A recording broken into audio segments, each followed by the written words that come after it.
Grabe ang sakit ng nangyari kay Cynthia Villar. Nilagay daw ang huling pako sa kabaong. Ayon kay Andanar, paano ang batas ni Cynthia Villar ang bumangga sa kanyang sariling kapalaran? Akala mo di mangyayari, pero may nangyaring tila karma. Mark Anthony Santos pulls off a stunning upset win over Senator Cynthia Villar in the city's congressional race. Santos was proclaimed Las Piñas Congressman-elect early Tuesday after securing more than 109,000 votes over Villar's 79,000. Hindi po tataas ng ganito ang presyo ng bigas dahil sa kasalukuyan po because of the rice tarification law na ang author ay si Senator Cynthia Villar dahil dito sa rice tarification law na walang po ng kamay ang NFA at pati po pag-regulate ng presyo ng NFA ay hindi na po na ipapasatupad. Ang nag-i-import po dito ay mga private companies. Hindi po nahahayaan ang government na mag-import. Mas maganda po ang tsansang mabigyan po tayo ng mas murang presyo para po maibigay din natin sa taong bayan. Ang nangyayari po ngayon ng NFA, makakapagbenta lamang po sa Kadiwa, sa FTI, sa LGU. So yun po ang hindi maganda sa provision na ito.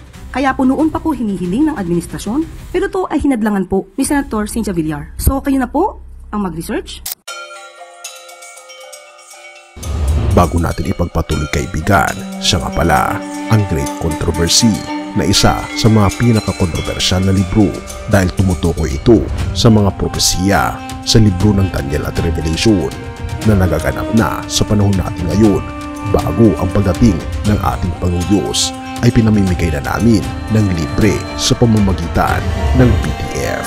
At ito ay nasa limited lamang na panahon kaya i-click mo sa description sa baba upang ma-avail mo kaibigan ang napaka-importanteng libro ito na magbubukas sa iyo sa mas maliwanag mong hinaharap. Purihin ang ating Panginoong Diyos at tayo magpatuloy.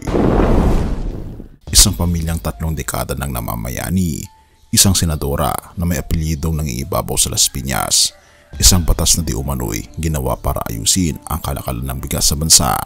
Pero teka, sino ngayon ang tila pinaparusahan ng mismong batas na isinulong niya? Ang lihim na matagal ng bulong. Ang rice tarification law, ipinagmalaki, ipinaglaban, ipinasabatas ni Senator Cynthia Villar. Pero habang dumarami ang reklamo ng mga mamayang Pilipino, lalo na sa mga magsasaka, isa ang malinaw. Ang epekto nito'y hindi ginhawa kundi paghihirap. Sabi nga ni Undersecretary Claire Castro ng Malacanang, dahil sa rice tarification law na ang author ay si Cynthia Villar, hindi makabili ng palay ang NFA, hindi makapagbenta sa taong bayan, ang nag-i-import, mga pribadong kumpanya. Therefore, ang presyo ng bigas tumaas, ang magsasaka lugi, ang NFA walang silbi. Pero teka, baka hindi lang ito tungkol sa bigas, dahil ito ang sandaling nagbago ang laban. Akala ng lahat, si Villar ang panalo sa halalang ito, pero sa huling sandali, isang matinding hakbang ang bumaliktad sa kwento. Isang imahe, isang pagtataas ng kamay, isang pangalan, Mark Anthony Santos, at ang kamay na nagtaas, si Mayor Mel Aguilar, asawa ng kapatid ni Cynthia. Boom, plot twist. Sabi nga ni Martin Andanar, nang itinaas ni Mayor Mel ang kamay ni Mark Santos, alam kong tapos na ang laban. That was the final nail in the coffin, ika pa ni Andanar. Hindi ito chismis, hindi rin ito fake news. Ito ang momentong hindi inaasahan ni Cynthia Villar, pero tila matagal nang pinaghahandaan ng iba. Ang tanong, karma ba ito o hustisya? Ang batas na pinaglaban niya, ang posisyong ipinanghawakan niya, ang apelyedong prinotektahan niya, lahat biglang bumaliktad. Bakit? Dahil minsan, ang pinipilit nating kontrolin ay ang bumabalik para itama ang baluktot. Ang pamilya, nahati. Ang distrito, napagod. Ang ating Panginoong Diyos, hindi natutulog kaibigan. Have mercy, O God. Lucas 1 verse 52. Ibababa niya ang mga makapangyarihan mula sa kanilang trono at itataas ang mga mabababang loob.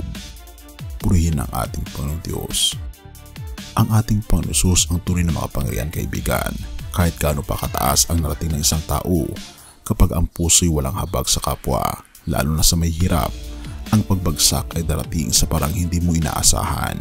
Walang batas na mas mataas kaysa sa kabutihan ng Diyos. walang kapangyarihang makakapigil sa plano niya para sa bayan. Sa mata ng ating Panginoong Diyos, ang tunay na lider ay hindi nakikita sa apelyido, kundi sa paglilingkod na may malasakit. Purihin ang ating Panginoong Diyos at tayo manalangin. Ama naming Diyos na makapangyarihan sa lahat, salamat po sa iyong hustisya. Patawarin niyo po kami kung minsan ay bulag kami sa tunay na layunin ng kapangyarihan. Turuan niyo po kami na maging tapat, mapagkumbaba at makatao sa bawat posisyon o tungkulin. Itaas niyo po ang mga dalisay na hangarin at ibaba ang mga umaabuso sa kapangyarihan. Tulungan niyo po kami, Panginoong Diyos, na maging mapagmahal at maging katulad ng aming Panginoong Kristo, at tulungan kaming ipasakop ang aming buong puso sa aming Panginoong Diyos hanggang magpakailanman. Pinupuri po namin kayo at pinapasalamatan ang aming Panginoong Diyos sa inyo pong kabutihan sa amin, at salamat sa pagdinig ng aming mga panalangin, at patawarin po kami sa lahat ng aming pagkukulang at pagkakasala, sapat ito po ang aming samot hiling sa matamis na pangalan ng aming Panginoong Jesus. Amen.